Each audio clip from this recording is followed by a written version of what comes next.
Hey everybody, welcome to Do You Believe on ParanormalZoneTV. Thanks so much for coming here tonight.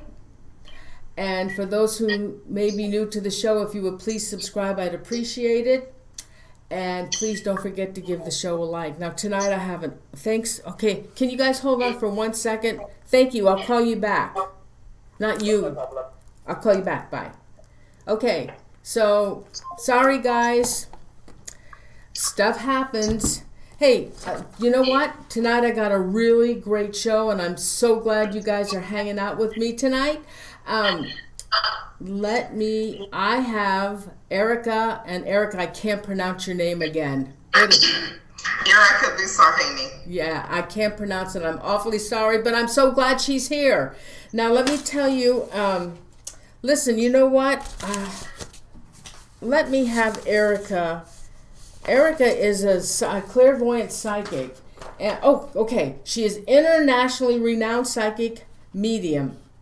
She is a cold case psychic, a clairvoyant psychic who specializes in solving crimes through her ability to communicate with the dead.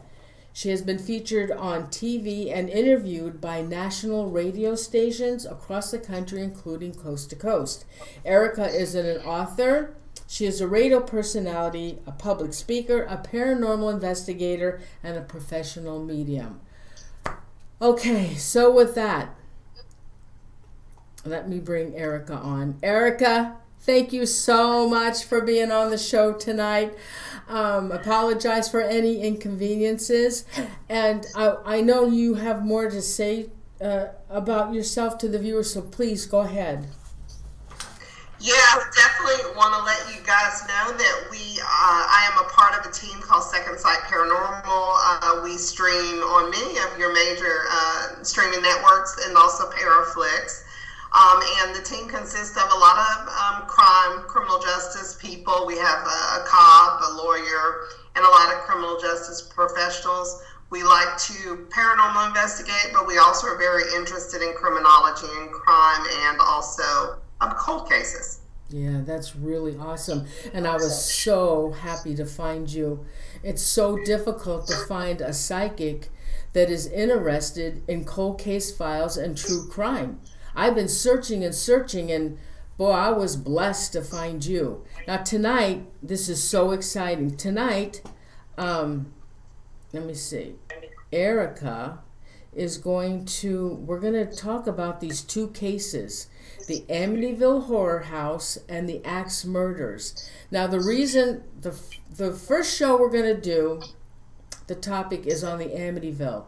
And the reason I wanted to do the Amityville is because Ericka can do a walkthrough in that house the night of the crimes. And this has so much controversy on this murder case because Ronald DeFeo, he has told so many different stories about what happened that night. I did an interview in 2016 with Jackie Barrett. Now Jackie Barrett was a well-known psychic, and she was very popular in the early 20s, and she used to be on TV all the time. And I interviewed her on my show in 2016, and we brought on clips from Ronnie, because he said the truth needs to be told, and he said Jackie Barrett is the only one that can tell. And so I have clips on that show from Ronnie that was shown on A&E as a documentary. And of course I got hit with a copyright, but I still have the video. They didn't take it down, and underneath the video on tonight's show, I have a copy of that URL. As long as you know the URL, you can watch it, but it's not advertised. And okay, so let me give you a little bit of background before I tell you more about those clips. All right, so Ronald DeFeo Jr., he was 23 years old when these events took place on November 12th. He had a violent argument with his father that night, Ronald DeFeo Sr. Now, that night he was attacking his wife and several of the children, and the youngest one let's see, there was the 9-year-old that I guess he hit in the face and caused the poor kid to bleed on his face.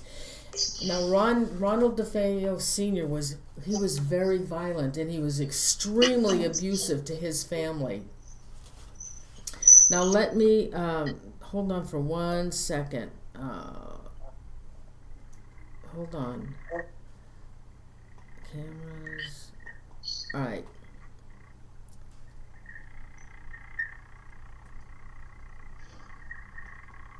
All right.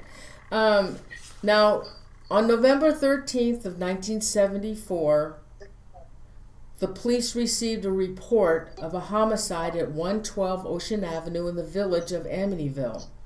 The police had discovered there were 6 members of the DeFeo family that were dead. It was Louise and Ronald DeFeo and their children, 18-year-old Dawn, 13-year-old Allison, 12-year-old Mark, and 9-year-old John Matthew. They were all shot execution style. They were shot. All the victims had been shot with a .35 caliber Marlin rifle around 3 a.m. in the morning, and the DeFeo parents had been shot twice, and the children shot once. Now, physical evidence suggests that Louise DeFeo and her daughter Allison were both awake at the time of their deaths. The bodies were found in the bedrooms, execution style, lying on their stomachs in their beds. Ronnie had confessed under interrogation the day after the killing. After the first pleading insanity defense, then later he attempted to shift the blame on his deceased sister Dawn. DeFeo told the detectives, "Once I started, I just couldn't stop. It went so fast." He admitted he had taken a bath, he had redressed, and he detailed to the detectives where he had discarded crucial evidence such as blood-stained clothes and the Marlin rifle and the cartridges. Now here's the question. There has been DeFeo, when he was arrested, he gave the authorities at the time all these different scenarios as to what happened at this murder scene that night, but the you know what? The detectives don't buy it. They said Ronnie DeFeo could not have murdered his entire family alone. They said the evidence and the experts all indicate that he did have help. He initially had claimed, that the murders were connected to organized crime. Now, the family was connected to organized crime because the mother was a Brigante, and her father was Michael Brigante, who was associated with the Gambino family boss. So Ronnie DeFeo, he was a Long Island man. He was serving his sentence for slaughtering his parents and 4 siblings in 1974. The crime that will inspire the Amityville Horror book and movie franchise. Now, he died on March 12th at the Albany Medical Center in New York in 1969. Now, when Ronnie was incarcerated and they did that documentary for A&E, he told Jackie Bear, "You need to tell the story because you're the only one that can." And he said, and he was telling, he said on that interview, he said, when I went up, so there was a fight, with the parents, and the father had also attacked Dawn that night. She got a knife and she tried to protect herself, but somehow she got away from the father. So she had gone to Ronnie and she said, "Hey, tonight's the night. He has to be killed." And so this is what he said in his interview. So that night, around late in the evening, early morning, they both went up to the bedroom where the parents were sleeping. He went into the bedroom with Dawn, and he saw the father, and he said, "Oh my God," he goes, I can't do this. I can't do this. I really can't do this." And then the father woke up and he saw Ronnie. So he leans over to his end stand to get a gun to shoot Ronnie. So then Ronnie hit him. He blasted him with the rifle. And then Ronnie says, as he hears himself shooting the father, he hears another shot coming from behind him, where Dawn was. And he looked over, and Dawn supposedly shot the mother, because the mother saw Dawn. So Ronnie, they shot him. They were both shot twice, not just once. So Ronnie says to Dawn, he says, look, he said, I'm leaving the house, and I don't want you to do a thing. I don't want you to talk to anybody. I don't want you leaving the house. You wait for me to come back.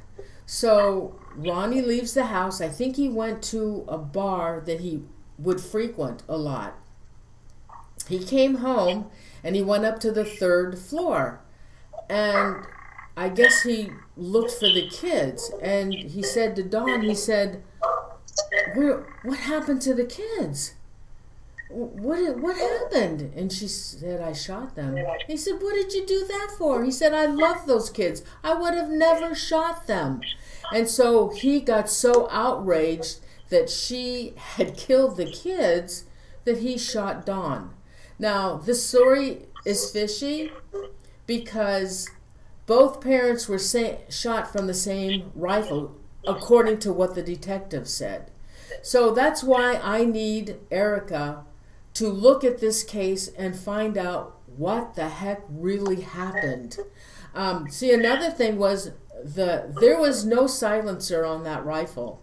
That's, anybody that knows about guns, that rifle would be explosive. And what about the children that were in the house? How come they didn't wake up? How come they didn't hear those gunshots, especially if 4 shots went off? So Ericka, I need you to walk through, see what you can pick up, and give us the answers of what really happened that night. Okay, that sounds fun.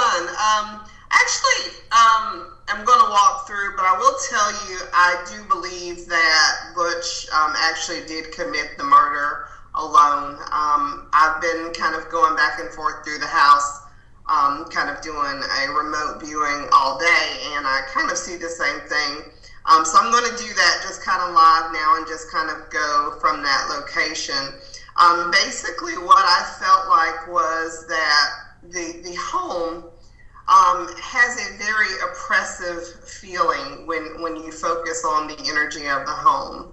And so what I do believe is there is some authenticity in the rumors of the land having paranormal activity, being cursed in some way, because I do feel that land aided to overall the negative environment of the home. Not to say that the father wasn't already a personality, but I do believe that in certain locations that negative energy can fester, and sometimes they can be spirits that feed off the living. And in looking at that location, stepping on to the homeland, I could feel the sense of foreboding negativity. As I go inside the home, I feel like just heaviness in my chest. And I can see what we call in my line of work, a lot of shadow negative energy in that home. And what I feel I'm getting is kind of like the feeling of whispering, like there's the whisper, whisper, whisper. So I do believe that people in that home that were susceptible to anger, violence, negativity, drugs, drinking, I do believe that specifically Butch, during the night of the murder, I do believe that he had intoxicants in his system. I believe he was more than likely very drunk. Had been hearing voices, because to me, when I focus on this land, this home, not just the home, but the land, there's a feeling of many whispers of like, not only homicidal, but just anger. Like I feel the sense of just anger. And I do feel that the father, some of the abusive tendencies were probably also exacerbated by some of the energies in that home. There is, I can't say it's a demonic feeling. It doesn't feel that. It does feel to be 2 or 3 negative spirits there. The one that I think that really attached to Butch was a spirit that allowed him to get the guts, we'll say, to carry out this murder. But I do feel, from what I can sense, he was in the location that night. I feel he was pacing around. He was angry. He was drunk. I can see him smashing things. And there's this feeling of being belittled. You know, there's this feeling of, I'm going to get you. I'm going to get you. And this is pretty much anger toward the father, because there had to be something in the home that evening between the daughter, we'll call her the Dawn daughter, and the father. And I feel in Butch's energy, I feel there's a sense of like a love for his sister, which is it feels kind of weird. I can't go and say it's an ancestral love, but it almost feels like a jealousy. It feels like I am the older child, but this girl is getting all of daddy's attention, all of daddy's money, all of his attention, and there is almost a feeling of loathe for this sister. And there is a feeling like that evening, I feel that he was watching the movie, which is pretty much public knowledge. Everybody knows that he was watching the movie. But during the time of this movie, I feel like he's replaying scenarios of anger with his dad. And some kind of way within, being intoxicated, I feel he was very, seriously intoxicated. And I feel that there's the whispers in the ear, the whispers of the ear, that's pretty much tormenting him, and also reverbing that his father doesn't like him and he's angry. And there's a feeling of wanting to move out, wanting to get on with my life, and there's a hold up with money. He won't give me this money that I want to start this business. And I can just hear over and over again, and also I can see an entity. So when he says that he possibly was possessed, I can't really vouch for that, but I do feel that he had suffered mental illness. I do feel there were legitimate disembodied voices in that home. I can still hear them now. And I do feel that that night in question, those voices aided him into pacing, walking back and forth. And what's really weird is I want to pick up a knife first. So where the knife story that you mentioned is kind of strange, because I feel that he goes in the kitchen and he wants to do a knife thing. He's kind of like in almost a war mode where I want to pick up something. I want to hurt somebody. I want to kill. And I keep hearing kill, kill, kill in my voice, like in my inner voice. And so I feel like I go to the kitchen and pick up a knife, and I don't want to pick up a knife because I feel that will be overpowered by the father. And then there's this debate about, the gun. And for some reason, I feel there might have been another gun, but he wanted to grab this particular gun so he could do it from a long angle. And I feel that he's not in his right state of mind. There's almost feeling like I'm disassociated or in a snapped feeling of displacement, and I'm walking up the stairs. And what's really strange about it is I'm standing in the doorway looking at the father and the mom sleeping. And there's just this rage, this rage. It's an insidious rage that's coming over me. And I pick up the gun and I go toward the bed, and there is no feeling like, I would imagine there would be a feeling of fear. I don't feel that at all. I just feel anger. And again, I feel that there is a disconnect in him. There is the whisper. And there's all this anger, where he feels like his father's belittled him. He feels like his father hates him. And then there's the pop, pop. And then I see the mom, which the noise, and then there's the pop, pop. So she doesn't even have an opportunity to kind of do anything, because there's the pop, pop. And the question about the children, to me, it's not even like there's no feeling of emotion. Like there's no feeling when he's in that room of look what I've done. There's like a rage and there's a race to hurry up and go to the next room. And I do feel like he wipes his hand on something there, because I feel like I'm wiping my hand on something, and then I'm just like in robot mode, and I go to the next room, and then there's a pop. There's another pop. And then with the sister, I don't, it's when I look at her, like in the way that I see him looking at her after she's dead, and this is the weird thing, because he shoots her, and after she's dead, there's a feeling of kind of looking at, it feels gross, there's a feeling of kind of looking at her body, almost like I can see her, you know, her underwear, and there's a weird kind of, I don't know, it feels weird, looking at her body. And I feel that he looked at the family members, all of them, like he went back and forth and looked at these family members after he had killed them. But there's a special, almost perverse interest as I'm looking at the sister. And there's a feeling of kind of covering her body or covering her in some way, and you know, kind of trying to protect the innocence of her. And then I can just see him rocking, like he's rocking, like he's just rocking, you know. And he goes and lays the gun down, and he's kind of come to what he's done, and now he's going in mode where, you know, how do I fix this? He's just, to me, shaking. And so there's a feeling of wanting to go pick up a phone, like to call the police, but he can't do that because he doesn't have his story straight. And so I do feel that he kind of cleans up stuff. Like, I feel like I'm wiping my hands because there's some blood on me, and I'm taking some clothing and a towel, and it almost feels like I'm putting it someplace near a hallway behind, in a closet or something. And then he's like looking in the mirror, and he's like, okay, get it together. And then I can just see like the black of his eyes as he's looking in this mirror. It's an evil feeling. Do I feel he was possessed? No.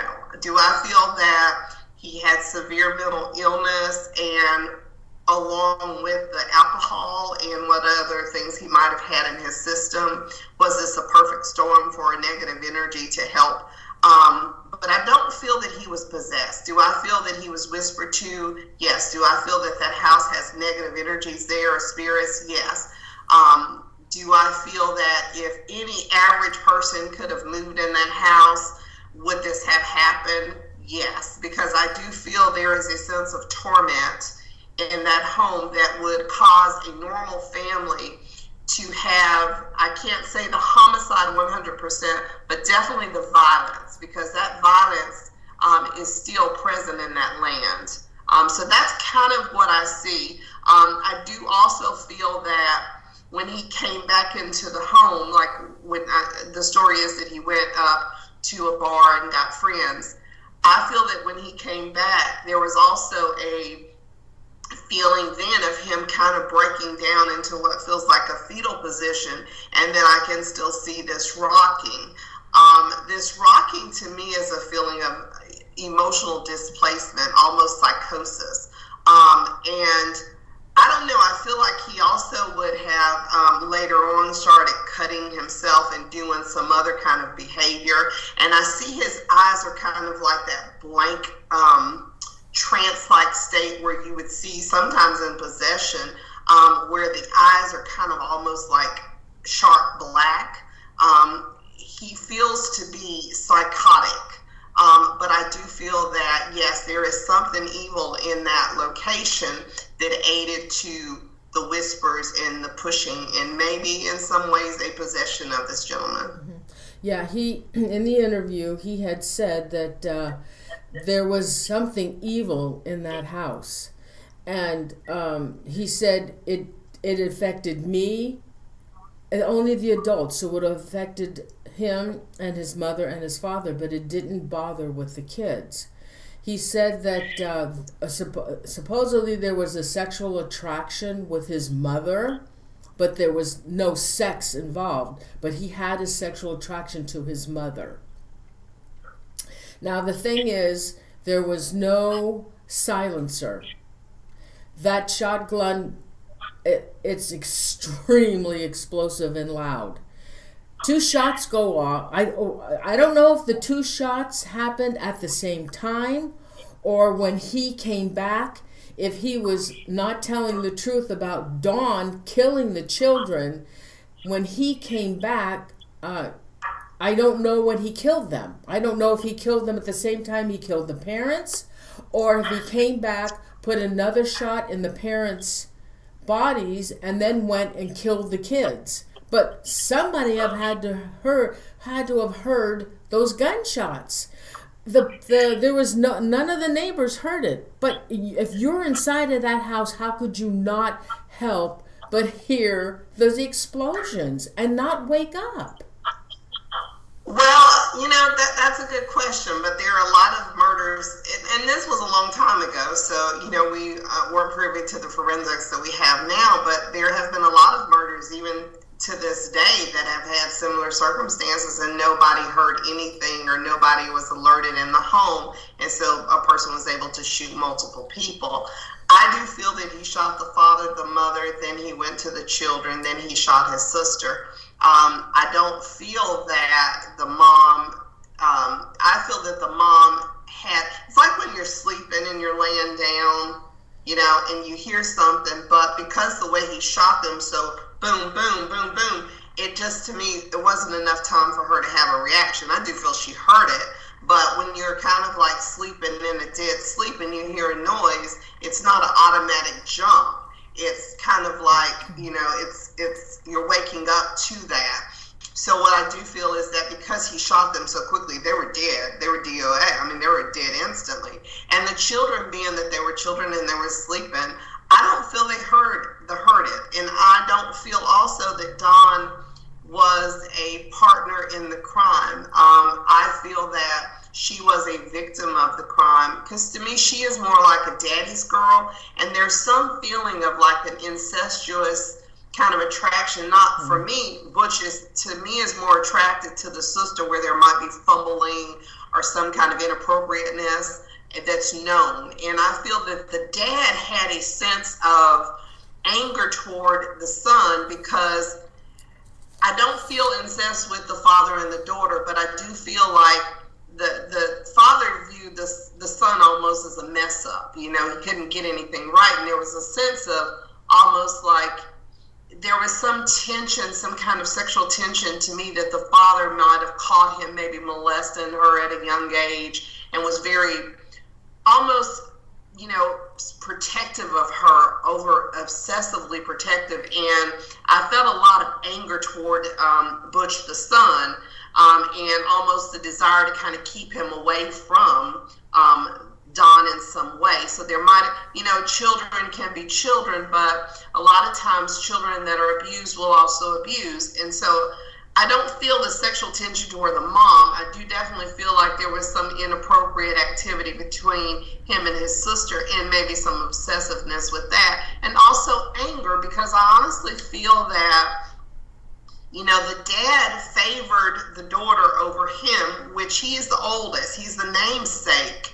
He should be the favorite, and I don't feel that that was the case. I feel that there was a lot of anger projected toward the son. That anger built up along with what I'm going to say is a negative spirit in that home on the land, and it was, to me, a perfect storm. There feels to be just like, you're drinking, I'm talking to you, go pick up this knife, go pick up this gun, boom, boom, they're dead. And then there is reality that sets in, because I feel like he was definitely not in what we would call a rational zone. He was definitely whispered to by some entity or spirit in that location. And you mentioned about the children. I think this is kind of interesting to say.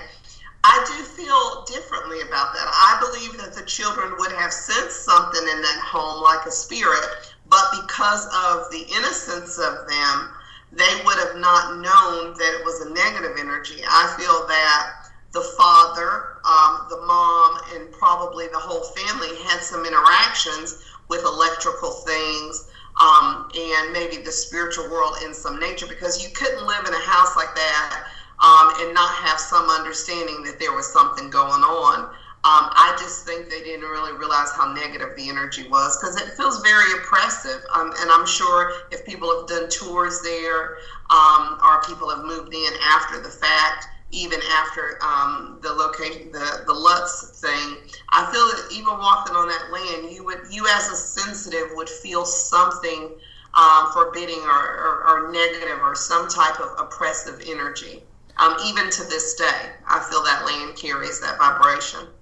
Christopher Chris says that there was a thunderstorm that night, and I didn't know that.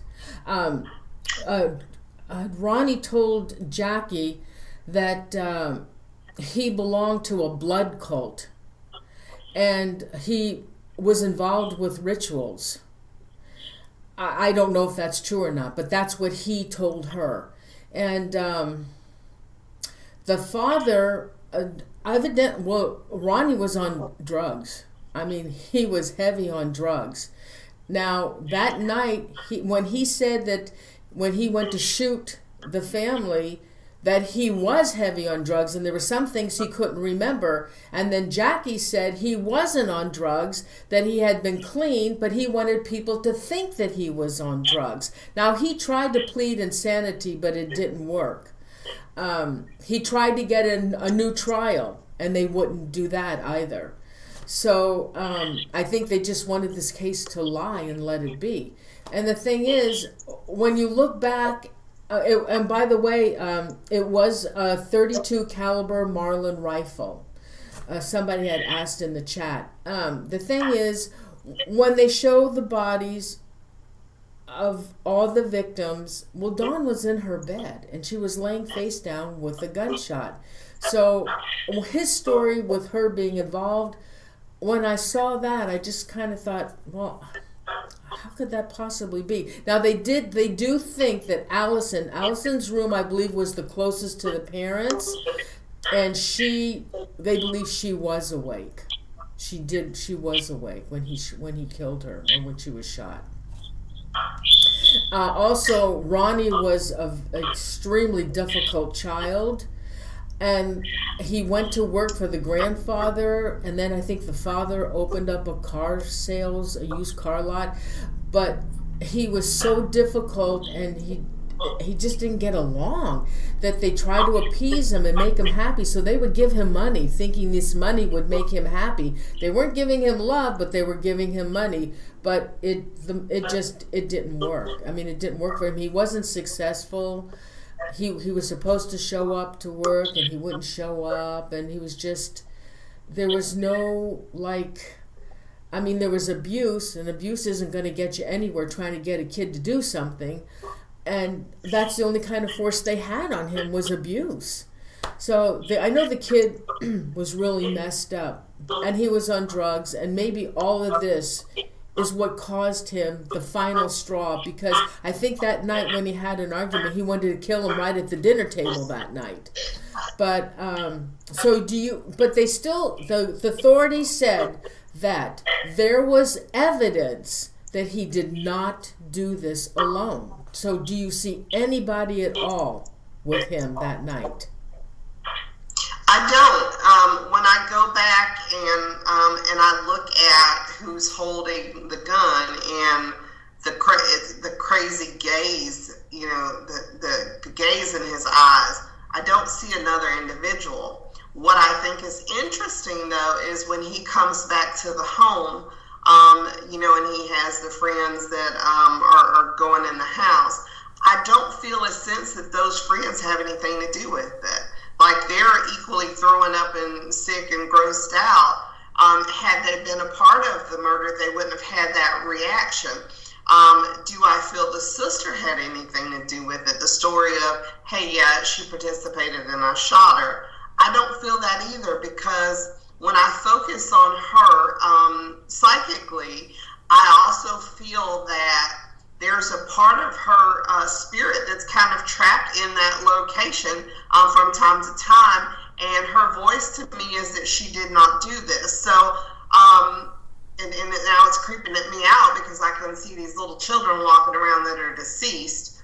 And they're not trapped. I want to say that, but they had nothing, and they're pointing to me, like I can see them pointing, and they're saying to me, Ronnie did this. So it is very clear to me that and then they're showing me something in the backyard that he had went and hid some things in the backyard. It's possibly behind a building or a shed. And I can hear this dog barking in the background, so it's probably outside someplace. There's just a sense, though, that I can see his eyes. His eyes are enraged. They're almost like I said, a shark. They're almost black. They're glazed over. His face is kind of moving like this. And he's like freaking out, like he's shaking. And then I see him rocking again. So he goes back to this rocking thing. So I feel that as he did these murders, as he went room to room, I feel I'm seeing one person pull a trigger, not multiple people. And it's pretty much robotic. It's boom, boom, boom, boom, like it's in the house going from room to room shooting people. And with the children, I feel no emotion. It's almost like I have to do it because they'll say something. It doesn't feel like there's any loathing to them. But with the sister, when I go and I look into this area, there is a feeling of looking at her almost in a stage, like I almost feel like he possibly would have staged her body after the fact. So might have moved clothing or the bedspread or something, because she, like, I can see her underwear and I can see things that I shouldn't see. So there's a feeling of kind of either he made that less sexual by moving something, or he had moved something back to see. But there feels to be no kind of molestation or attack or rape or anything to the body. I just feel like he looked at it in a way that a brother should look at a sister. So there is that feeling. I don't feel that with his mom, though, but I definitely felt that with the sister. There is something that is inappropriate about the looking at her post-mortem. Okay. Yeah, I had heard a long time ago when I had first aired a show on Amityville that land was cursed, and it was cursed by an Indian chief, whoever the tribe was. I can't remember. I don't know if maybe that had something to do with it as well. Okay, interesting. So he did it alone, and Dawn had nothing to do with it. Wow. Yeah, I don't feel that she had anything to do with it. The only valid kind of case that I would say about that is that Dawn feels to me like she's like a mama's girl. She's a daddy's girl. She's not the girl that wants her dad to go away. She's the girl who's kind of like bragging, Daddy gave that to me. He bought that for me. And I, as the brother, the older brother who should be the one who's getting everything that I want, I am envious and loathing of the connection that you have with my dad. I'm envious and loathing because there's some kind of business that I want to do, and he won't back me or give me the money. And I feel like I'm just a push, like he's just, like blowing me off, like I'm a pushover to him. He won't listen to my ideas. There's this rage of this.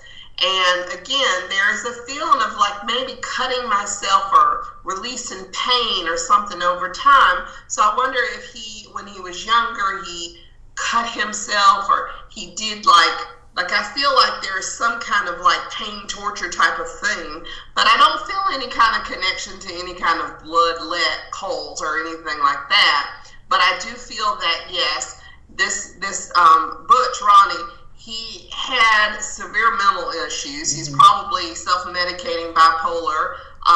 And I do feel like there was a psychosis that aided to the drugs, the alcohol, and the definitely evil spirit on the land that was that perfect storm. The electricity. To me, there's water connection too. So you got all the elements. The land has power. So it just created that perfect storm of murder that night. All right. Wow. Thank you. All right, let's go to the next case. Whew. Are you okay? Take a breather. Okay, now, Yeah. all right. Now, this one is the Villisca Axe murders. It's never been solved. It never will be solved. This is a case that happened in 1912, and in those days, they didn't have DNA. They didn't use fingerprints. And what happened in this case was after I think Miss Peckham, it was a neighbor, she knew that something had happened in the house, and I think the brother, somebody came in and checked it out, and the word got out about these axe murders that happened in this house. And of course, all the townspeople gathered, came running to the house and disturbing what was, because they wanted to see these murders, and they disturbed the house. They just went all through the house even before the authorities and the detectives got there. All right, so let's start this case. On June, hold on, I got a slideshow. On June 10th, 1912, in the dark early morning, a person or persons unknown brutally bludgeoned to death a family in the town of Villisca, Iowa. 2 adults and 6 children asleep in their beds in the Moore residence. The Moore family, who were sleeping peacefully in their beds upstairs. Now, the killer or killers, as soon as you went up that stairway that I'm showing you, the parents' bedroom was right there. Joshua Moore, 43, and Sarah Moore was 39, and asleep in the room down the hall were their 4 children. Herman, 11, Catherine, 10, Boyd, 7, and Paul, 5. In a guest room on the first floor were the Stillinger sisters, Lena Gertrude Stillinger, 12, and her sister Ina May, 7, they were invited by Catherine to come over for a sleepover after church that day. All 8 victims had severe head wounds from an axe. Now, I'm going to give you facts from the scene. These are the known facts, and this is from the official website on www.villiscaiowa.com, and that is hosted by Dr. Edward Epperling, who I interviewed about 6-7 years ago. We also did a show on the Villisca. He is the foremost expert on the Villisca house. He had been researching for the last 40 years. So this is the information I got from him. The 8 people have been bludgeoned to death, presumably an axe that was left at the crime scene. It appeared that all had been asleep at the time of the murders. The doctors estimated the time of death as somewhere shortly after midnight. The curtains were drawn on all of the windows and in the house, except the 2 windows that were covered with clothing belonging to the Moores. All of the victims' faces were covered with the bedclothes after they were killed, except Joshua and Sarah. A second visit to the bedroom of Joshua and Sarah, the murderer had returned to use the axe to make them unrecognizable. A kerosene lamp was found at the foot of the bed of Joshua and Sarah. The chimney was off and the wick had been turned back. The chimney was found under the dresser. A similar lamp was found at the foot of the bed at the Stillinger girls' room, and the chimney was also off. And I don't know what that means. The axe was found in the room occupied by the Stillinger girls. It was bloody. An attempt had been made to wipe it off. The axe did belong to Joshua Moore. The ceilings in the parents' bedroom and in the children's room showed gouge marks apparently been made by the upswing of the axe. They believe that the murderer was left-handed. Downstairs, Joe's pocket watch was found on the dresser, and also a short length of broken chain was found on the downstairs bedroom floor. They believe that came from the murderer. Now, they don't know. Okay, hold on. A short length of, several bags of cotton batting were found under the stairs. there was a closet under those stairs, and it showed marks of a man that may have been sitting or stood upon them, because there was an indentation of the cotton under there, on those under that in that closet. A pan of bloody water was discovered on the kitchen table, as well as a plate of uneaten food. So he ate. All the doors were locked. The bodies of Lena and Ina Stellinger were found in the downstairs bedroom off the parlor. Ina was sleeping closest to the closet wall, and Lena was on her right side. A gray coat covered her face. Lena, according to the inquest testimony of Dr. F.S. Williams, had been struck in the head. According to the inquest, said that Lena had squirmed as she was struck in the head, and she squirmed down in her bed about a third of the way, that she may have tried to fight off the murderer. Lena's nightgown was slid up. She was not wearing undergarments. The killer also arranged Lena's body in a sexually revealing pose. Dr. Lindquist, the coroner's assumption, is that the killer later returned to the bed of Joshua and Sarah to inflict additional blows with the axe to make them unrecognizable. Okay, so these axe murders remain unsolved. It's a mystery, and whoever the murderers were, they died with that on their conscience. Now, this case really affected me when I remote viewed it today and this week. It affected me because of the innocence of these children. Well, I'm going to start by going from kind of like I followed the murderer. Okay, so Ericka, wait a minute. I forgot to say one other thing. Can I just tell this to you so you can listen and tell the viewers? I'm really sorry. I didn't mean to interrupt her, but nobody was ever arrested, okay, in this case, but there were 4 suspects. Okay, let me tell you. Let me find this. Okay, there were 4 suspects. All right. So the first one, Frank Jones. He was an Iowa state senator and a prominent member of the town. Joshua Moore worked for Frank at the Jones store for several years until Moore opened up his own company in 1908. According to the Villisca residents, Jones was extremely upset that Moore had left the company while also taking the very lucrative John Deere franchise with him. Second suspect, William Mansfield. He also went by the names of George Worley and Jack Turnbaugh. He was believed to have been hired by Frank Jones to carry out the murders. Payroll records, however, provided an alibi that placed Mansfield in Illinois at the time of the Villisca murders. Okay, Reverend Lynn Kelly. Now, he was the number 1 suspect. He was a traveling minister, and he was, like I said, the main suspect. He just so happened to be in town on the night of the murders. Kelly was described as a peculiar, reportedly having suffered a mental breakdown as an adolescent. He was accused of peeping and several times asking young women and girls to pose nude for him.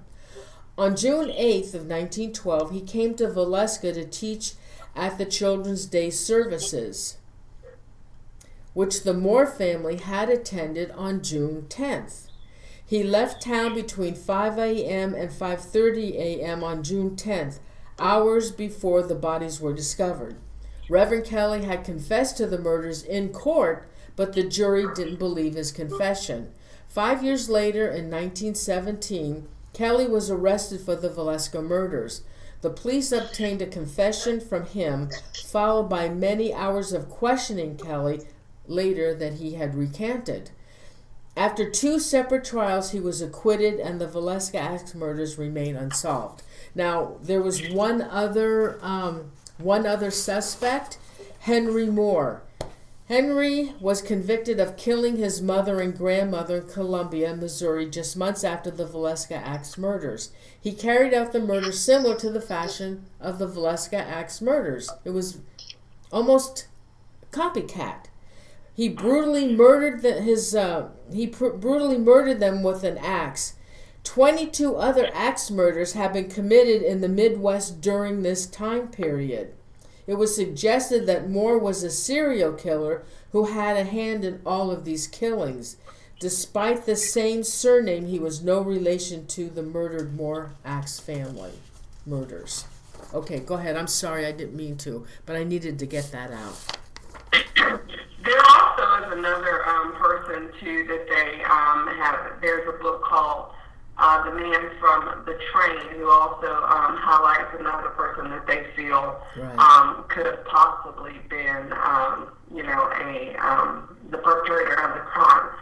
I can say, because I've kind of looked at these perpetrators, and I'm going to go over what I see and then kind of give you some history on possibly why they are suspects.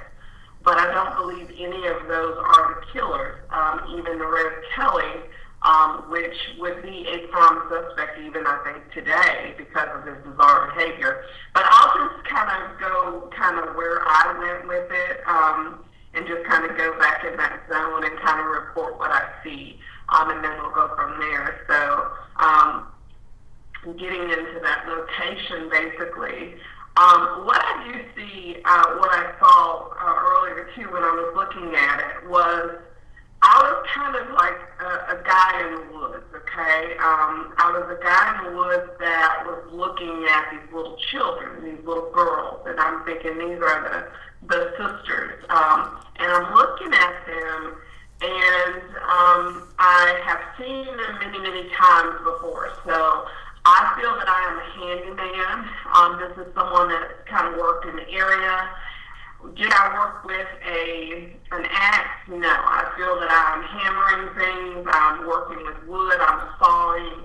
I am nearby. I have worked on this land before because I can see like a well, and I've seen these children. I've seen the little girls before, and I feel that this guy worked closer to the sisters and was maybe infatuated with, I'd say probably the Lena sister, the older, the 12-year-old.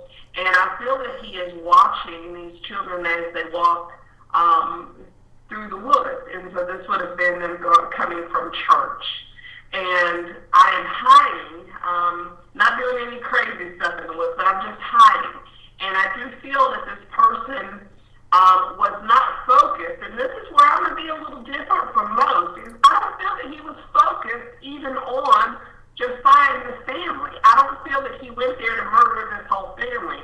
What I feel is that he was infatuated with these sisters, or children in general. I feel that there's some child molestation aspects of this, or predatorial type of child predator energy about this person. But I feel like he's been watching them as he kind of works the area. So he is a transient to me. He is not someone of the location. He is someone that would have come to this area via train, who would have worked and left. He didn't stay in the area after these murders were done. He was gone to the next location. And what I feel has happened is this guy was kind of like in the woods behind this tree. I do see an axe, and the axe is actually, it's on a stump, which is weird, and I pick it up. It's night, and I feel a sense of wanting to take this axe and scare maybe one of these children, the girls, the sisters, in order to do something that an adult shouldn't do to a child. So my feeling is that I go in and I see, and I have to have some light source because I feel like I'm holding something like a lantern or some type of candle or something because I'm walking there. I've got axe in this hand. And that is strange too because he's a lefty, right? So he's got something in his axe here. And I feel that I see these girls. These girls are who I'm looking for. So I see them and they're over here to the right. I look in, they're sleeping, okay? And I feel that I'm in the kitchen area because I'm looking around and I can see, and I walk up what to me is the stairs. Now, as I'm walking up the stairs, they're creaking, so I'm stopped and I'm slowed, and I feel that I'm slowed as I'm walking. I go up to the stairs, and I put a light down, okay? And then I start to hit. And as I'm hitting, I hit the male. The female is then struck, but she kind of moved. And so what I feel is that he did something kind of strange with her. Like I feel that there's a rub of the face, and a position of the head, and then I'm hitting and hitting and hitting and hitting. But he positions her face almost to hit and hit and hit. And I hate to say this, but I feel some sense of like sexual gratification of this. And there's a feeling of like, I don't know if this is where I'm going to grab clothing or something, because I feel like I touched like the spread and kind of wiped it on me to clean me or something. This is weird. And then I go downstairs. I don't, for some reason, I don't take the light, but I don't want the light to stay on. So there might have been something that he did with the light. I don't know if he knocked it down or did something, but there's something where it's like dismantled, or like I don't want it to be bright in there. Like I want the people, when they go in there, I want the shock value of seeing something that's touching my back. I want the shock value of them seeing this crime scene. And I do feel like he stays up there for a little bit because there's a feeling of kind of looking at it and, you know, like it's really laughing. It's just like not a loud laugh because you would have woke somebody up. It's almost like a little smirk, like chuckle laugh. And then there's the go downstairs. Okay, and then when I'm downstairs, like I go to the children. To me, that's when I go to the smaller children, and it's really weird. There's a sense of like not a sexual thing with them. There's more of like almost looking at them as angelic in a sense, and I feel like I'm going to hit them. I kill them. Now I feel that he actually killed the sisters last because there's a feeling of going down there. And at that time, I do sense that one of the sisters had kind of like, I can see her sitting up, to be honest. I see her sitting up in the bed, like looking, and I see him with his back going, shh, and telling her to lay back down, and she does, and that's when he bludgeons the sister. And I feel he struck her more than once. And I hear her scream, and like I feel she's like laying and she's shaking, you know, she doesn't want to look, she knows she doesn't, she's afraid. And then I feel he hits her, because she is the reason, in my opinion, that this happened. There's a feeling then of just like, it's like, again, there's a touching of the face, there's a touching of the head. I can see brain matter in the hair. There's a feeling of kind of smoothing the hair down and styling the body. It's like the sexualization of this child, and I can see him turn her face over to see her face, and I can see him kind of kiss on her, and I can see him touch her shoulders, and her dress, yes, is pulled up. She does have dress on, and for some reason she's got socks on and possibly shoes. They could be over here on the floor, like right there. And I feel that her socks are taken off for some reason. I don't see her with socks on, so maybe he took them off and staged them. There's a feeling of kind of staging the scene, like to make it cuter, to put the socks near the shoes, or he organized them. And I do feel that he pulls down her underwear, and they're to me positioned someplace near the bed. And then in the process of what I will call the attempt of rape, because I don't feel that he could do it because she was a 12-year-old child, but there was a feeling of trying. I feel that the movement pushed those items maybe under the bed, or there wasn't a feeling of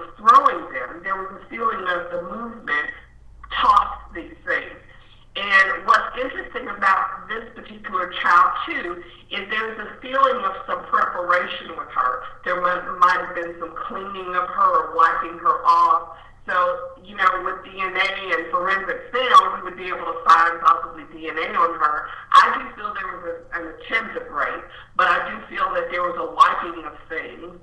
I don't know if that's semen, but there's a wiping of things of her body that's left with him.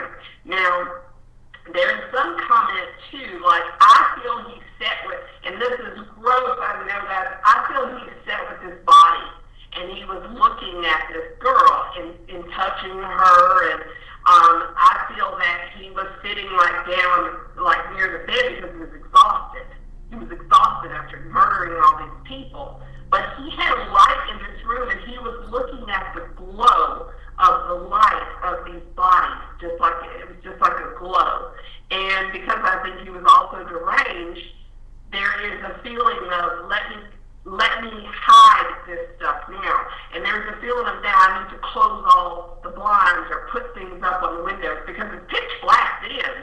He's not worried about somebody seeing, but now that I've done this act, it's like I've got to hide it now because I don't want anybody to see. And this is when I feel that he got things from either in this room, and then there's a feeling of like a closet. There's pulling, like I'm pulling things and pulling things and pulling things and getting things, and I'm attaching these things to cover the windows.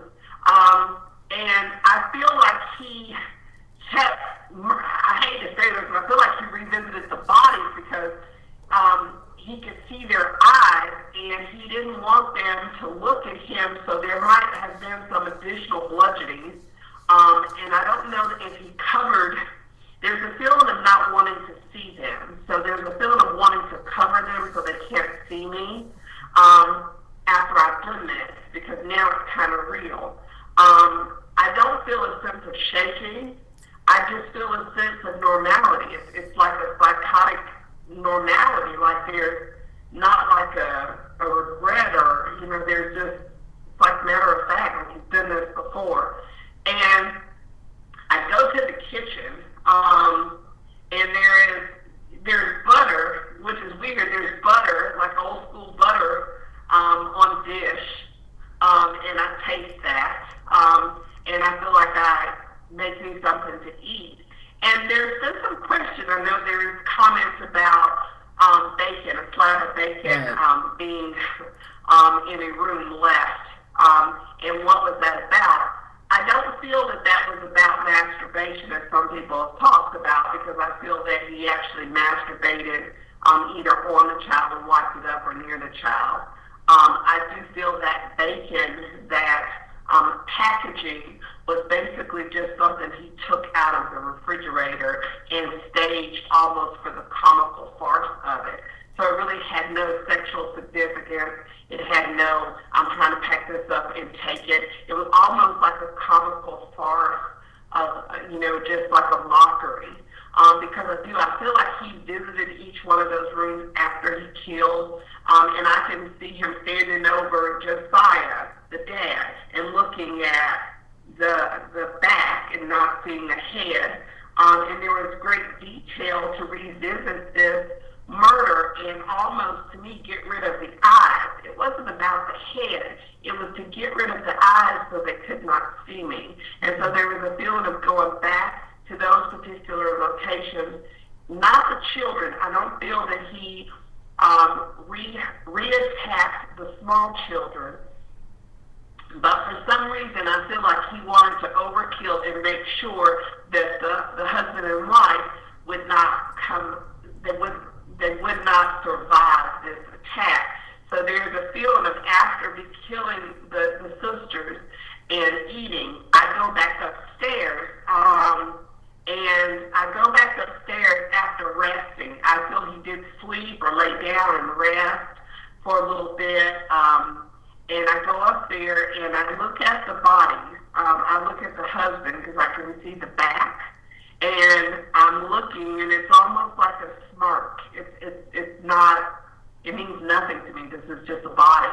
And I feel that he just looks at it, and there's a lot of feeling of laughing. It's almost like comical. And there is a feeling of striking some more with that axe to make sure that these individuals are dead, and there is no way that they will recover. When he does leave, which is strange, there is a feeling of kind of like making marks in that home, almost like a signature, like a handprint or like a smear of blood on the wall. There's a feeling of kind of making a trail as I'm walking out the door. I can't say that's with his fingertips, but there's a feeling of like, putting something on the wall or making some type of entrance out the door. And he rattles the door to make sure that it's locked, and he leaves. Where I do feel he goes is he just walks down the damn street like ain't nothing going on. And then I hear alibi. I feel like he jumped on a train and he got out of town. And before he did that, though, I do feel that he looked at the commotion to see it from afar. Like there has to be train tracks someplace near this home, because I feel like I can get on a train really close and get away. But also can be someplace like in the woods to see the aftermath of all of this going on and observe it from afar. I don't feel he revisited the crime scene, so he didn't go there after he killed them. He was going out of town for the next person. I also do feel that he would have done this again in another location, but not in this city. So there's a feeling of him being possibly a serial killer. Where I did focus on the other people that you're talking about, and I want to talk about Ericka Kelly a little bit. What I did feel when I focused on him was just what we would call a child predator, someone who probably had some type of predatorial behavior, but he also felt like he was an easy victim in a sense, because I don't feel he was capable physically of doing this whole murder like this physically. And I feel that he was a scapegoat. I do feel that whoever came in here was a man of statute. He worked in the fields. He had some expertise. He'd been there before, so he's familiar with the home and almost has been in the home too, because I feel that maybe he was hired as a hand in the neighborhood. He's familiar with not only these little girls, the sisters, Lena and Ina. He's familiar with them, and he's also familiar with his family. Like, he's known just by it. He's been to the home, he's dropped off things. So I kind of get the feeling of maybe a handyman who worked with him maybe in the past, but he was a traveling handyman. He was not at the location. He wasn't going to stay in the location. And the obsession to me was the children, not the attack of Josiah. Mm-hmm. The killer because did... of all the people, there was the feeling of this one particular child, Alina. There was a feeling of some attention to her, to not necessarily kill her. I think he didn't possibly think it all through and know that all those people were going to be in the house, or he probably felt he could do what he wanted to do and leave. I don't think he went there with the intention to kill all these people. I think it was just a process of, I've got witnesses, I've got to kill them. Well, the Lena and Ina were just visiting the Moore family. That wasn't their home. Yes. Why didn't he just follow them? Why didn't he, if they were his victims, why didn't he just follow them the next day when they went home instead of going to the Moore house? Because I feel that this guy was familiar with the children, he was familiar with the family, and it was just an opportunistic thing where they were there, because I feel as they were walking home, I feel that he was privy to that conversation or privy to seeing them. I don't feel that it was just like a, oh my God, they're there, let me kill them too. The question, somebody asked a question about wouldn't he have been filled with blood? Well, they did find a bowl of water. I guess it was in the sink, and he did wash his hands. Now, Ericka, in those days, they didn't do testing. There was no DNA. There was no fingerprinting. There was hardly anything. And like I said, when the town found out about these murders, they all rushed over there and trampled through through the Moore house, and they disturbed a lot of evidence that was maybe possible to the detectives if they could have, gotten. There's not much they could get in those days, and I believe that's why it was never solved. I mean, there's no way they're going to solve that murder. But also another thing is this murderer. He covered the mirrors. Now that's what they used to do in the Victorian days when somebody died. He had covered all the any mirror that he found. He did put a drape, a cloth over it. So the feeling of what? So So what was his reasoning? He didn't want to see him. Did he feel guilty because if he saw himself in the mirror? What was the reasoning that he would cover the mirrors?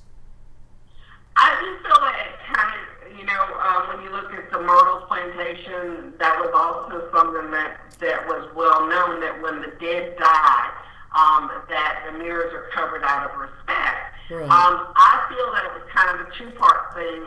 The covering of some things were because he didn't want somebody to see him.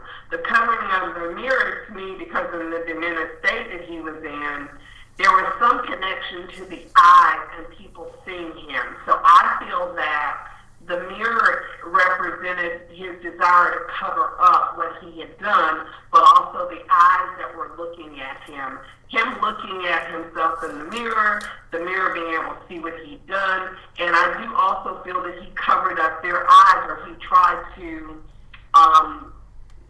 bludgeon them so much that they could not see him. So there was a feeling of, yes, it has a Victorian tie to it, but I also feel that at the time of this murder, he probably had been someone who suffered from voices. And I also feel like he felt that he was being watched or could be seen, and it was a feeling of covering the eyes that were seeing what he was doing, because what he was doing was murder and basically exploitation of a child. And in that room, I feel that he went through a lot of detail and kind of like I almost kind of think of a John Benet Ramsey type of fantasy feeling of, staring and looking and almost romanticizing this 12-year-old child. So there is a sickness of that. And that's why I say I kind of disagree with some of the history about this being about the family. To me, this was a predator who took the right opportunity to prey upon these children. And maybe the intention was to hurt all of the children. But it did not feel like it was so focused on the husband and the wife. It felt like, here's these young children that I'm going to go molest and kill all their family. And there seemed to be some interaction with these children in the past on the farm, on the land. So again, it could have been someone that the dad or the mom had hired who worked around them, that knew their routine, they knew about them. I'm getting noise confirmation on that in my room. So yeah, this is someone definitely who was a handyman who was hired, that had ulterior motives to bond with his family. Now, and this was a single murderer. It was a single killer. There wasn't another one with this person. It was just a single person. Yeah, I don't like when I focused on the grossness, the grotesqueness of just kind of the replay, and when we were initially, before when you were talking, I started to cry and try not to think about it, because I could see these children that were oblivious, initially in the death, I can see their spirits leave their body and, them not suffering, obviously, but, just the feeling of almost like the bewilderedness of their look, the little boy so bewildered, like he's looking like what happened, and so there's this sense of their innocence. And, they're not, I will say, from what I can feel, they're not trapped in that space. but when I could see them leave and see them with the mom and the dad, and this little boy, his eyes are just looking at me like he is, just in a sense of bewilderment. And so I think that there's a lot on that land. There would definitely be a lot of residual energy. There would definitely be the sense of, I would say, death, that would haunt that location, because I think they come and go, the children. But there's also a presence there that has nothing to do with with this dead family. I think this is something someone brought to that land.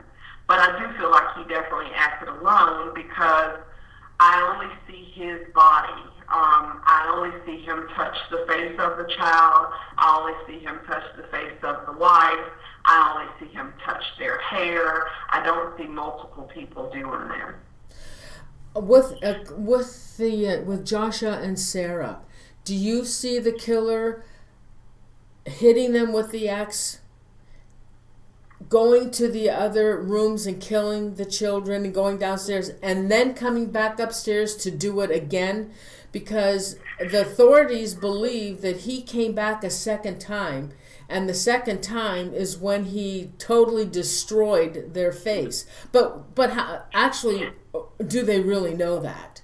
And with the axe, the person, I don't think their room was at a slant. So when the person picked up that axe and lifted it up high, a person that does that they want to get all their strength they can behind them in order to come down with a blow. Now, I don't know if this person was short, if they were kind of weak, that they needed that kind of more strength to give them to do that. But with that kind of force, to me, that is not just you want to kill them. To me, that is more like there's a hate, that would be more like a hate crime to do that kind of one blow would have killed them, but this person did more than that. He destroyed their faces. That, to me, today we would describe that as a hate crime. If he didn't know these people, how could he hate them? Well, I feel, again, it's more, in my opinion, the way that I see it is that there is a connection to the children. There's a connection to going upstairs and hitting the husband and the wife, and revisiting that area, yes, to make sure that they are dead. And with the wife, there is some attention to, almost tilting the head and hitting and hitting and hitting. So there's a feeling of almost erasing the face, erasing the eyes so they can't see me, making sure 100% that they're dead. And when I leave, there's a feeling of looking at the kids, like the smaller children, the more children, looking at them almost like they're resting, sleeping, almost like they're resting, sleeping, they're at peace. And then there's just a total disconnect, and I'm out the door.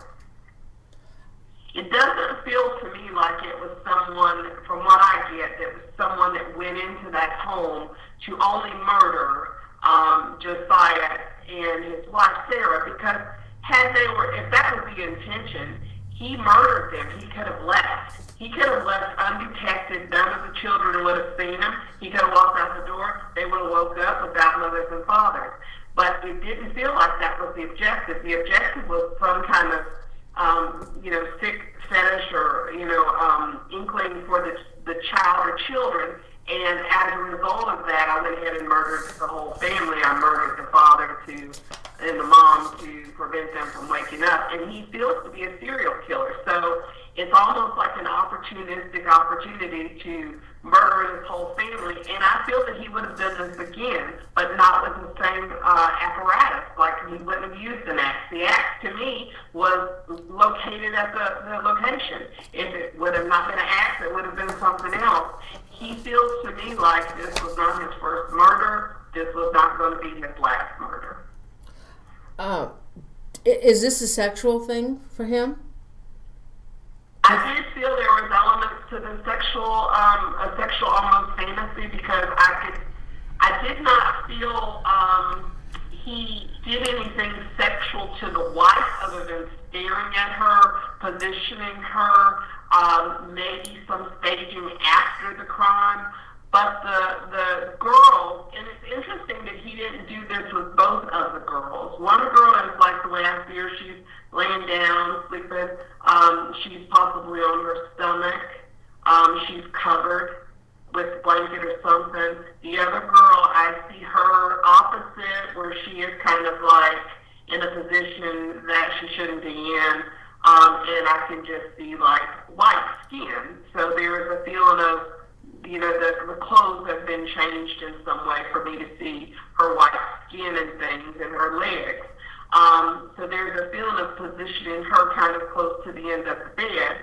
And there was some intention to do things that maybe couldn't be done. And so where I feel that there's a lot of fantasy more so with the sexual connection to it. There is more of the desire to do something, but not maybe being able to carry out the whole crime. And I think even when the people came in the home, there is a feeling that not only did they trample in the home, they also did do some repositioning of the bodies as well. So there might be a little difference to what actually was left with after people came in and, probably, do what people do. They look at dead bodies, kind of like back in the day, when we think about the gunslingers and the wanted posters, there was a lot of photos and things of people once they died. It was very common to look at dead bodies. I mean, we hung people in the street. So the desire of looking at those things is very common.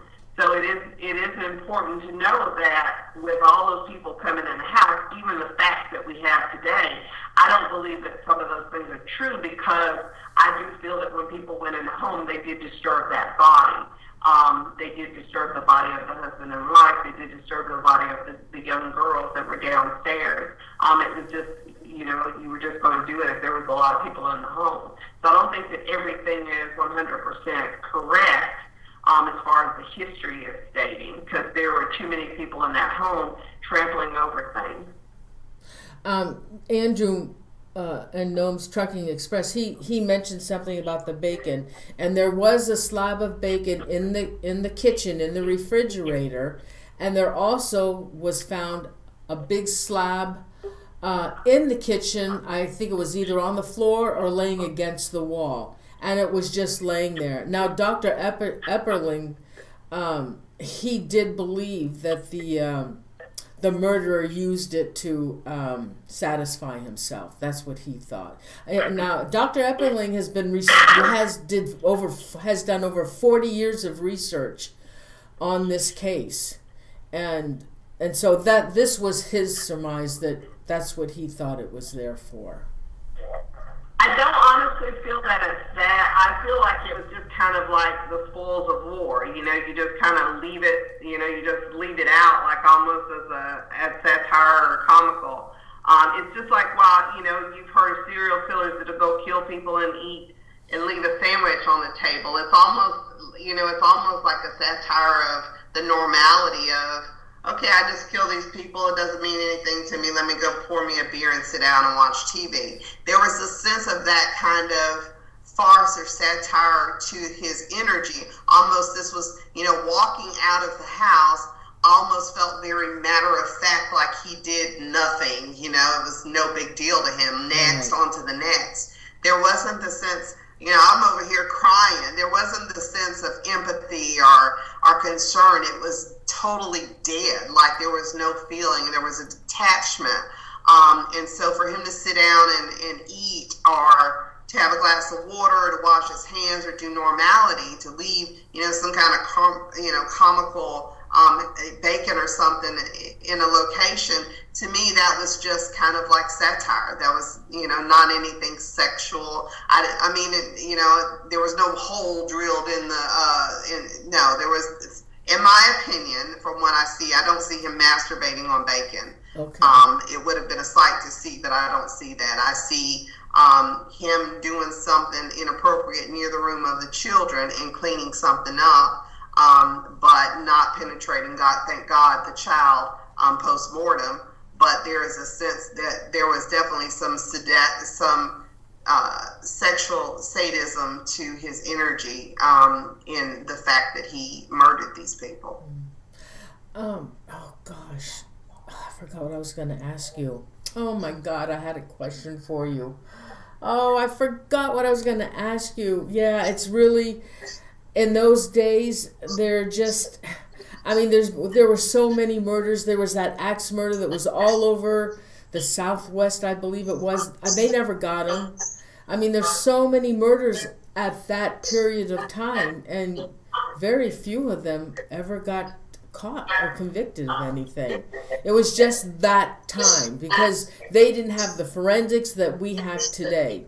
And if we had this today, I don't think this kind of a murder would have happened if it was in our day. It feels weird, because I feel that he went to another town and he did something very similar to this. But he didn't kill a whole bunch of people. He only killed a husband and a wife in the bed. He would have bludgeoned them to death. Then he moved to and they were actually hired him as a handyman. So there is a connection to this spirit who is also dead, who to me died, but in his lifetime, he did travel as a serial killer. He was hired as like a hired hand. He robbed people, he killed people, and he moved on to the next location. That was by train sometimes, and sometimes that was just by travel. So there might have been some hitchhiking, or some type of give me a ride to the next town kind of thing. But to me, he would be, somewhere later on thinking about this murder and how this other guy, the Rev Kelly, was, basically tried for a murder that he didn't commit. I don't feel that the Kelly guy did it, because I don't see him, like I see the photo of him, I don't see him in that location killing those people. Who I see in that location is a much bigger white male who has a very round face. His eyes are just like a normal guy, but he's a bigger body. He looks to me like he worked in the field, and he's dirty and shaven.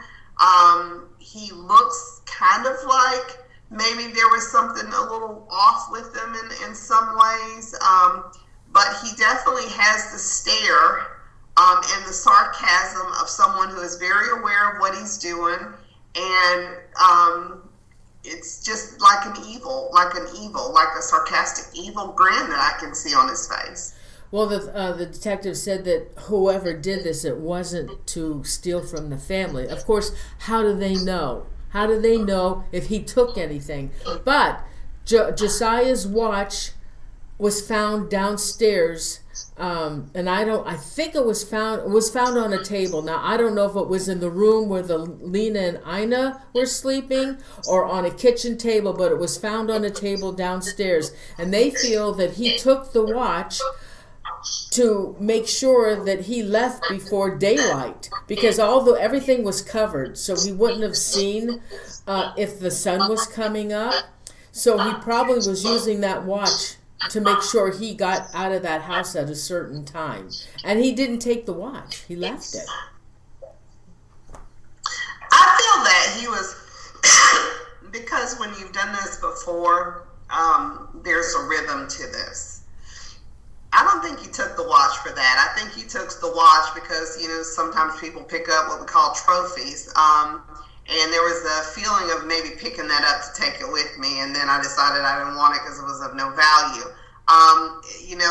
There isn't a feeling of taking anything from the house there's only a feeling of getting out of there and watching from afar and getting on a train and getting out of town. But I don't feel that he stole anything from that location. I don't see him scrambling, trying to get money or anything like that. There's more of just like when he walks out that door, he walks out with this face. I mean, it's almost like nothing happened. It's very matter of fact. Mm-hmm. Were you able to connect with any of the children in the house? Yes, and that's why initially I started to cry, because I could mostly see the little boy, and to me he was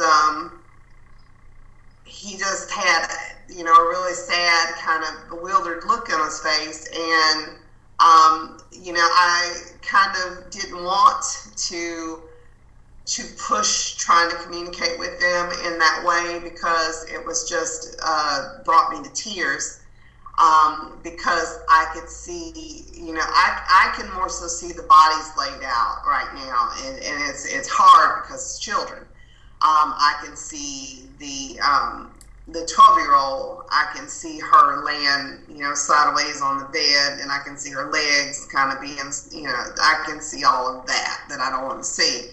And I can see the sweat, coming down from his face, and just the pure evil look of his eyes that have no emotion to them. It's like I said, me looking at this, I'm still about to cry.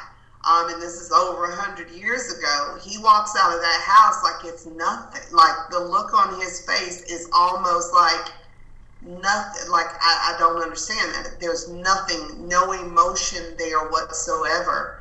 And that's why I know he'd done this before. It's not the first time. He wasn't sloppy. He was very meticulous, and I know that he would have done it again.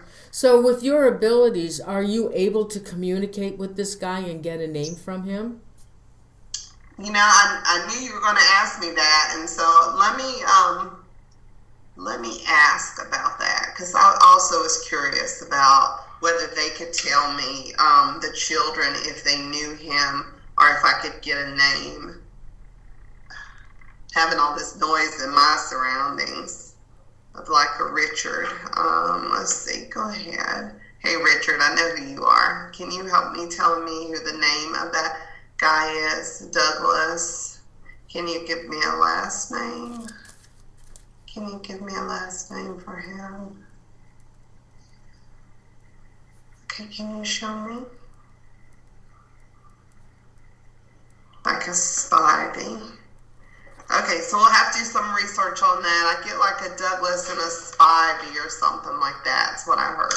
So of course I'm gonna start Googling that name to see what comes up with that. All right, really? But it feels more like a Douglas as a first name. So I don't think anybody that they actually interviewed had that name that I'm familiar with.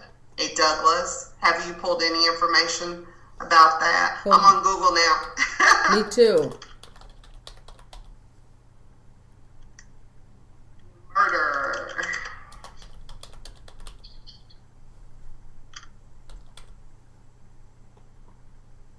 Okay. So this would have been 1912 or 1900s. Yeah, it was 1914. Oh. 1914. And so, yeah, I'll have to do some serious digging on that. Spotty ancestry. Cross-matching it with location. Okay. But yeah, I'll do some research on that as well, Okay. to see if there are any people that possibly was named Douglas Spivey, who would have possibly been around during that time, or maybe arrested or killed anybody, because that would be interesting to cross-reference that. Now, what about the Lena would be one if you could communicate with her, because she was I think she was the oldest, and she was the last one to be alive, and probably she was aware of what was happening. Can you get anything from her?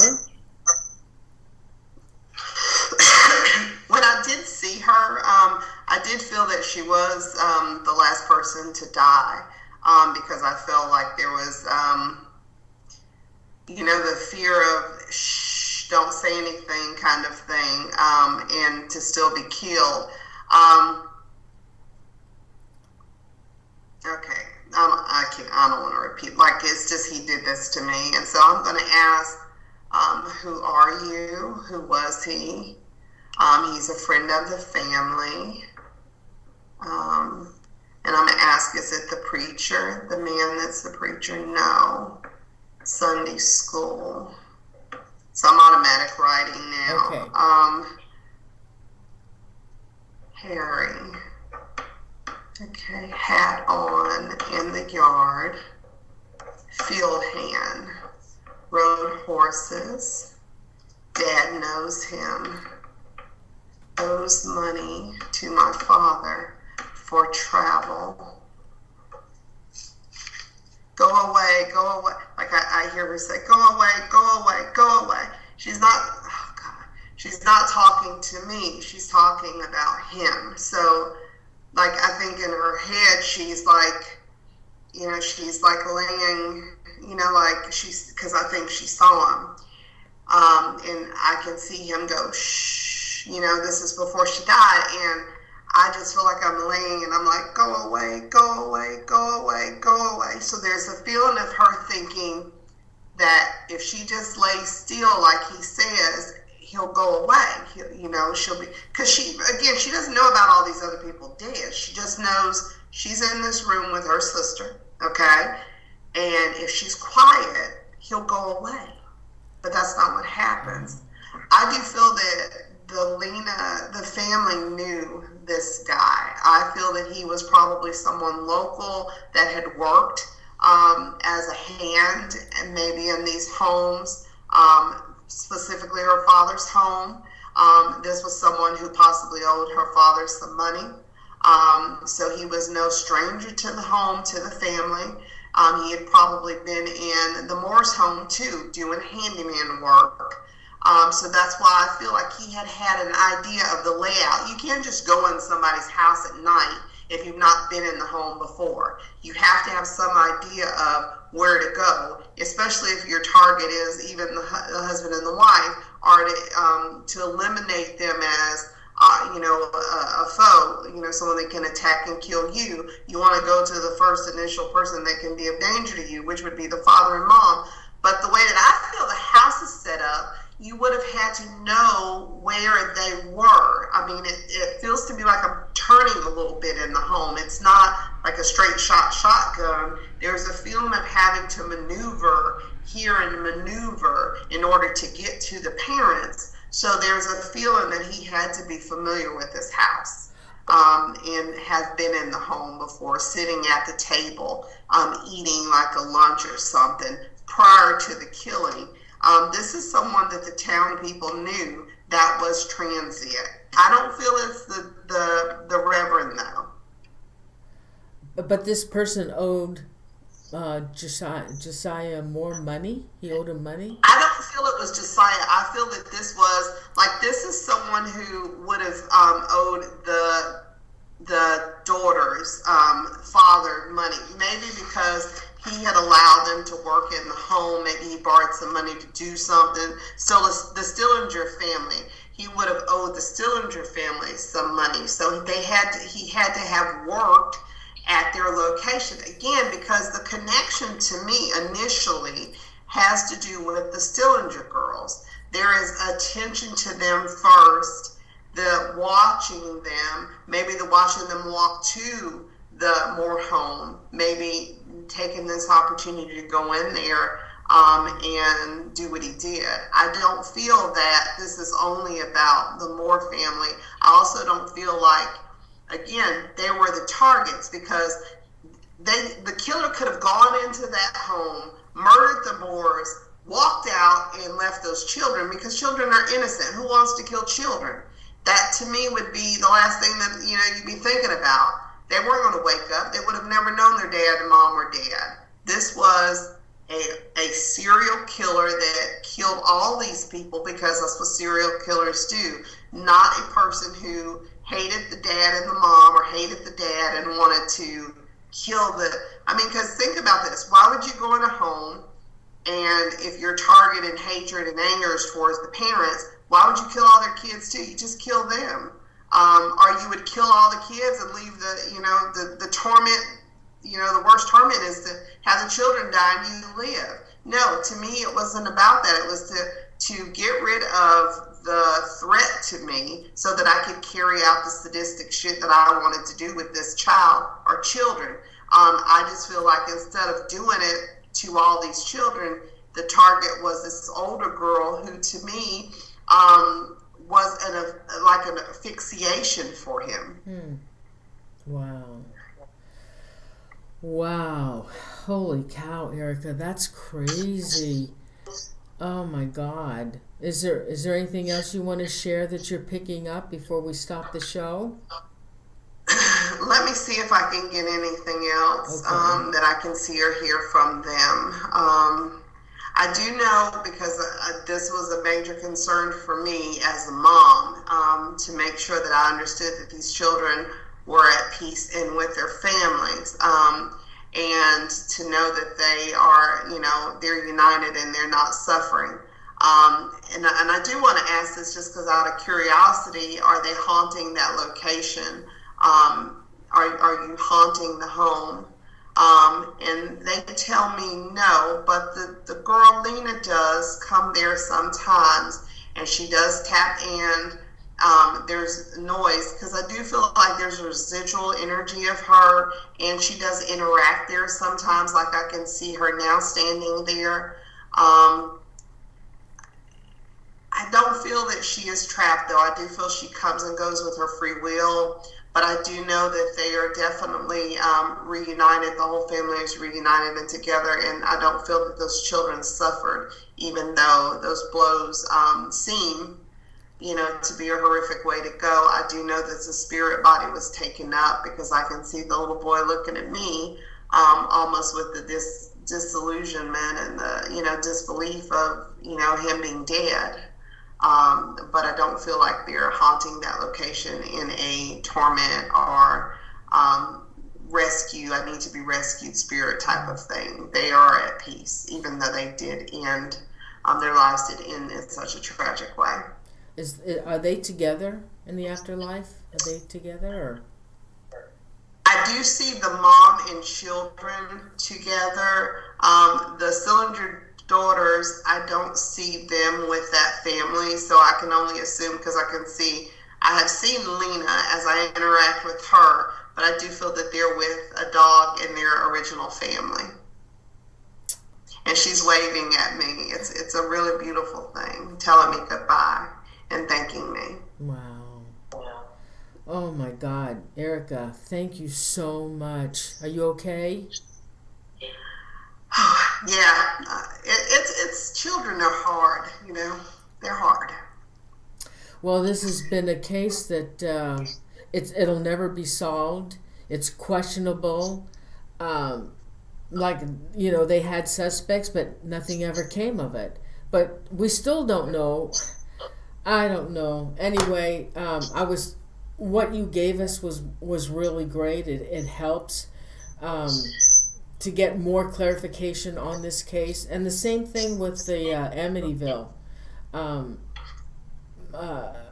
It was really great to get the information from you on that. I really appreciate you airing these kind of shows. It's awesome, because nobody wants to do them, and you're a cold case file psychic, which is wonderful. What other cases are you interested in besides mostly unsolved cases, correct? Unsolved murders, disappearances? I think that, maybe the audience can maybe give us some suggestions. I love the concept of doing the haunted houses, the historically haunted houses.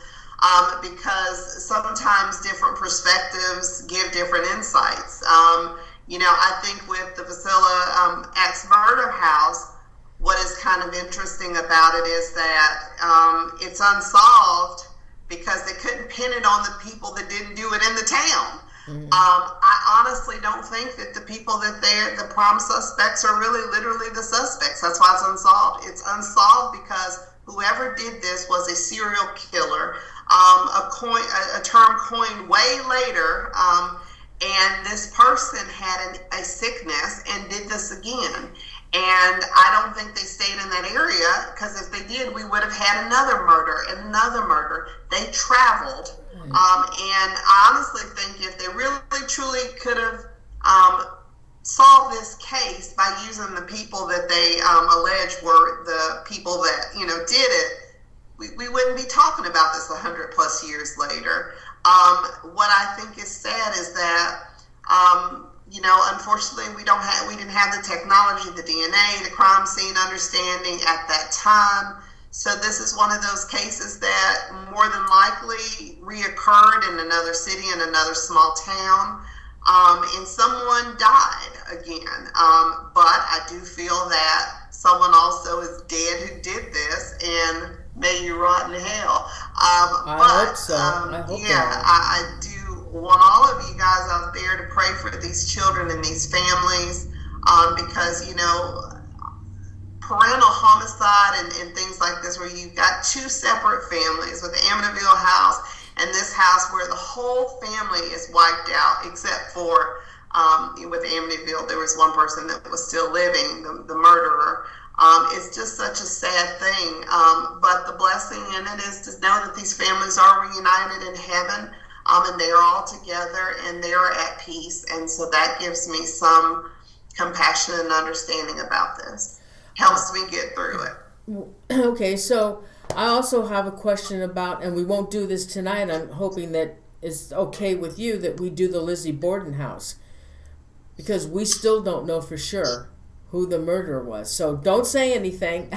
We'll do the Lizzie Borden house, and there was one other one I had talked to you about. I can't remember. I have to find my notes. I'll find some others. So you like the haunted houses, but what about missing persons? I think I am open to all things that the universe and my higher self and God wants me to use this ability to do.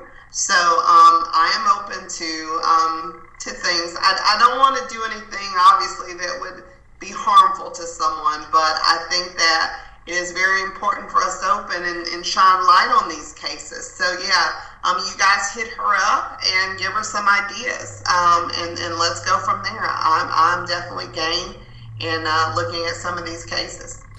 Ericka, thank you so much. Everybody, thank Ericka for coming on the show tonight and giving us such a wonderful show and insight on these two cases. Ericka, thank you so much. I can't tell you how much I appreciate you, and thank you so much, and you have a wonderful weekend, and we'll set a date for the next show, okay? Did we set a date yet? I don't know if we did or not, but I'll get back with you. Did we set a date? I don't think we did just yet. I can't remember. All right, and you are coming back, right? Yes. All right, I'll get back with you, and we'll set a date, and have a wonderful weekend, and you be safe, and I hope you're okay from tonight. Thank you very much, Ericka. Everybody say goodnight to Ericka. Night. God bless, guys. Thank you. Good night. Oh, gosh. Oh gosh, everybody, I hope you enjoyed the show. Oh no, I don't do, sorry Freebird, I don't do political, and I don't do religion. I just don't do that on the show. That's private. So everybody, I hope you enjoyed the show. I was really excited to find Ericka that she would do these kind of shows, and that's what she is. She's a cold case psychic. So I'm going to do the Lizzie Borden, because I want to know who the killer was. That was also a a horrific murder. And there's one other house I have to find for her. Send me some paranormalzonetv@gmail.com. Send me some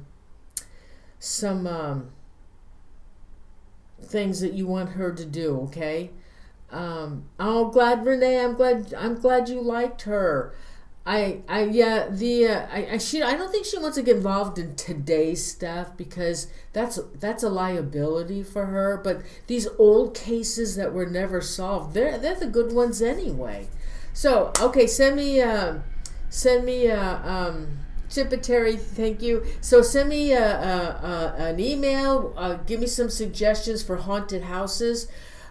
Now, what about the Sharon Tate house? Now, we all know what happened.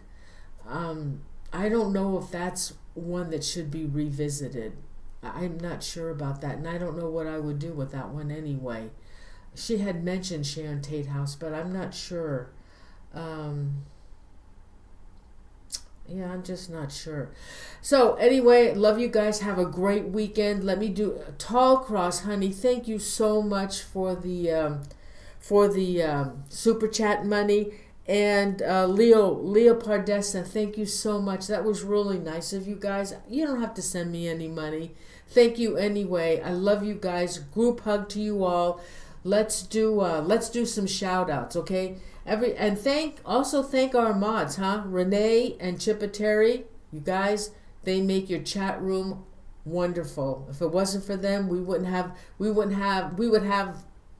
not so nice people coming into the chat room. So thank you, Renee and Chipetary. As always, thank you so much.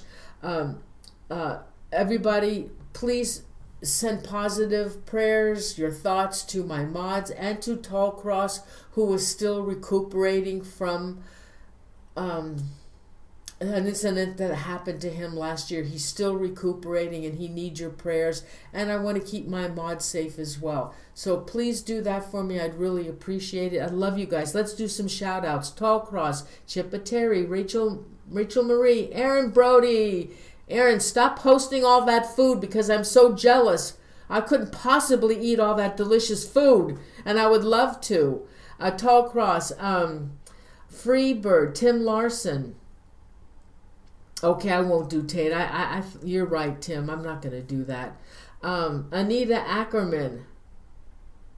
Oh yeah, well yeah, I did do that though, Anita. The LA one with the Lamb Woman. I did that with another psychic. Robert White, Leo Pardessa, Christopher Chris was in earlier. I don't know if he's still here. Anybody else want to shout out?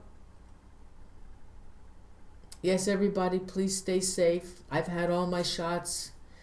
No one in our family has gotten the COVID. We were all together for Easter, 25 of us. We're all have had our shots. Anybody else want to shout out before I go? Let's see, the next show won't be until the 19th. I had to up it.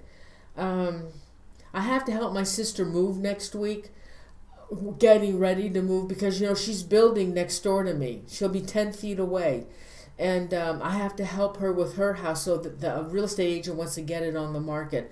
So I think it's May 19th is the next show. And also, I don't know what the problem is with my computer. I know the motherboard is going out, and I don't know if that was the issue. But I have to get together with my techie and find out what's going on. But at least I did get up live. Anybody? Mama Joe Buffalo. Oh my God, I haven't seen you in years. Wow, that's interesting that you came back. Wow, thank you. All right, everybody, I love you guys. I'm gonna go now. We're binging on an old series called Brotherhood. It's about an Irish family, and oh, hey, you know what? They already know about the Black Dahlia, Rachel Marie. It was the doctor. It was Dr. George Hodel. It was him. They found body parts in his backyard. So it was him. Anyway, this Brotherhood is fabulous. So I gotta get off so we can finish our binging.